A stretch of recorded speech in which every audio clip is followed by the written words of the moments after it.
अनगर या ठिकाणी मंजूर करण्यात आलेल्या अप्पर तहसील कार्यालय रद्द करण्याच्या मागणीसाठी मोहोळ तालुक्यातील काही गावं बंद करत आंदोलन करण्यात आलं।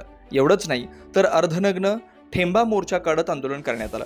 तर मोहोळ शहरामध्ये 4 तरुणांनी गेल्या 7 दिवसापासून आमरण उपोषण चालू ठेवण्यात आलं होतं। त्या अनुषंगानं मोहोळ बचाव संघर्ष समितीचे पदाधिकारी यांनी आपल्या स्तरावर राज्याचे मुख्यमंत्री व दोन्ही उपमुख्यमंत्री यांची भेट घेतली असता सकारात्मक असल्याच्या कारणावरून उपोषण मागे घेतलं असल्याचं दिसून आलं।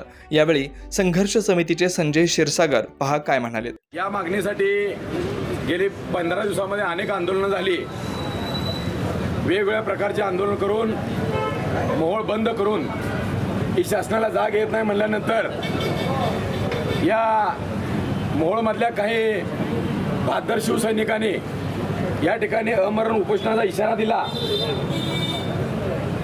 आणि गेली 7 दिवस हे बहादर शिवसैनिक उपोषणाला बसले। त्यांनी ठाम निर्णय घेतला। मध्ये आधी त्यांच्या प्रकृतीवर परिणाम झाला, प्रकृती खालावली, परंतु जीव गेला तर 72।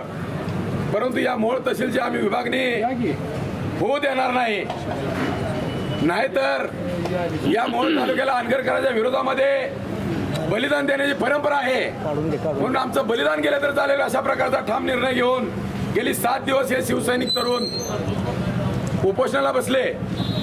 2-3 वेळा मंत्रालय स्तरावर बैठका झाल्या आणि काल पुन्हा एकदा सर्व पक्षीय बैठक माननीय मुख्यमंत्री महोदय एकनाथजी शिंदे साहेब, माननीय उपमुख्यमंत्री साहेब अजितदादा पवार साहेब व देवेंद्र फडणवीस साहेब यांच्या समक्ष या बचाव समितीतील वेगवेगळ्या टीमनं चर्चा केली। आदरणीय मनोहर भाऊ असतील, आदरणीय मानाजी बापू असेल, मी असेल, उमेशदादा असेल, आदरणीय दीपक मेंबर असतील, आदरणीय बाळासाहेब भाऊ गायकवाड असतील, राहुल क्षीरसागर असतील, आम्ही सर्वांनी काल शेवट उपमुख्यमंत्री महोदया समक्ष बैठक केली। परंतु या प्रस्थापित आमदारांनी माननीय अजितदादांनी जे सांगितलं की हे सर्व आपले विरोधक आहेत आणि विरोधक आहेत म्हणून विरोध करतात आणि तसंच आदरणीय दादांनी आम्हाला सांगितलं एक प्रवाह असतो विकास झाला पाहिजे आणि दुसरा प्रवाह विरोधी प्रवाह असतो विकास झाला नाही पाहिजे। मग आम्ही भाऊनी उमेशदादांनी मेंबरने आम्ही त्यांना पटवून दिलं की दादा याच्यामध्ये 2 प्रवाहाचा काही विषय नाहीये किंवा याच्यामध्ये कुठलंही राजकारण नाही। ही भौगोलिक परिस्थिती आम्ही तुम्हाला सांगतो ती पहा।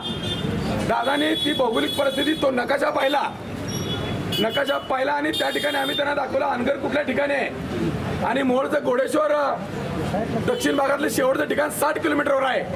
हे दाखवल्यानंतर त्यांना हे वाटायला लागलं की खरोखर याच्यामध्ये काहीतरी गौडबंगाल आहे आणि म्हणून त्यांनी सांगितलं की ज्यावेळेस आम्हाला पुढच्या आठवड्यात वेळ मिळेल त्यावेळेस आम्ही प्रशासकीय माध्यमातून हे सर्व अहवाल समोर ठेवू।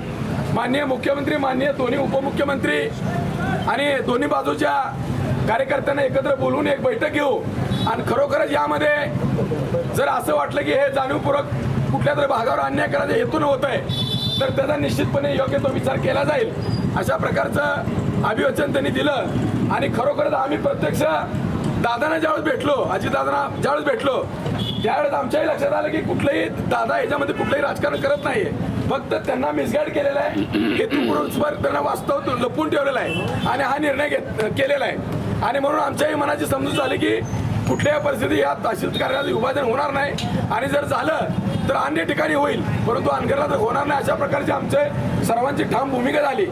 जवळजवळ आदरणीय मनोहर भाऊ जवळजवळ 10 मिनिटं बोलले, मेंबर बोलले, अगदी सविस्तरपणे दादाने वेळही दिला, गडबडीत असताना सुद्धा वेळ दिला, ऐकून घेतलं, त्यांना आमच्या भावना पटल्या आणि मग आम्ही या ठिकाणी येऊन संघर्ष समितीच्या माध्यमातून एक बैठक घेतली आता आणि त्या बैठकीमध्ये जे काय ठरलं ते दादा सांगतील, मेंबर सांगतील त्याप्रमाणे पुढचं काय आपण आंदोलनाची दिशा काय ठरवायची काय नाही ते थोड्याच वेळात या ठिकाणी जाहीर होईल राष्ट्रवादी काँग्रेस पक्षाच्या वतीनं।